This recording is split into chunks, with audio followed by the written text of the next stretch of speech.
ఒక విషయం కూడా అసలు తెలియదు. నార్మల్ సిచ్యువేషన్కి వచ్చేటువంటి ట్రై చేస్తున్నాను. జనాలందరూ కూడా నన్ను కామెడీగా ఇవన్నీ కూడా సీరియస్ గా తీసుకోవట్లేదు. నేను నిజంగానే చనిపోతాను అంటూ కూడా శ్రీరెడ్డి పెట్టినటువంటి ఒక ట్వీట్ ఇప్పుడు సంచలనంగా మారింది.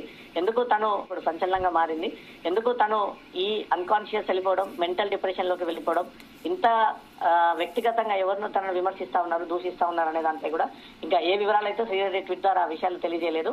కూటమి ప్రభుత్వం అధికారంలోకి వచ్చిన తర్వాత మాత్రం శ్రీరెడ్డిని విపరీతంగా వ్యక్తిగతంగా తనని దూషిస్తా ఉన్నారు, విమర్శిస్తా ఉన్నారు, బండబూతులు తిడతా ఉన్నారు. తన క్యారెక్టర్లెస్ అమ్మాయి అంటూ కూడా అనేక రకాలుగా తనపై నెగిటివ్ ట్రోలింగ్స్, షేరింగ్స్ కొనసాగుతా ఉన్నాయంటూ కూడా గతంలో తను చేసినటువంటి లైవ్ లో కూడా ఈ విషయాలు తెలియజేసింది. ఈ రోజు ఏకంగా తను కంప్లీట్ డిప్రెషన్ లోకి వెళ్ళిపోయాను, నేను ఎప్పుడు చనిపోతానో తెలియదు, తనను భద్రకాళి మాత్రమే కాపాడాలి, టీడీపీ జనసేన ఈ కారణానికి పెద్ద పాత్రగా నేను అనుకుంటా ఉన్నాను. మీడియా గాని ఇతర రాజకీయ నాయకులు కానీ నన్ను తీవ్రంగా వేధిస్తా ఉన్నారు. నేను ఎప్పుడు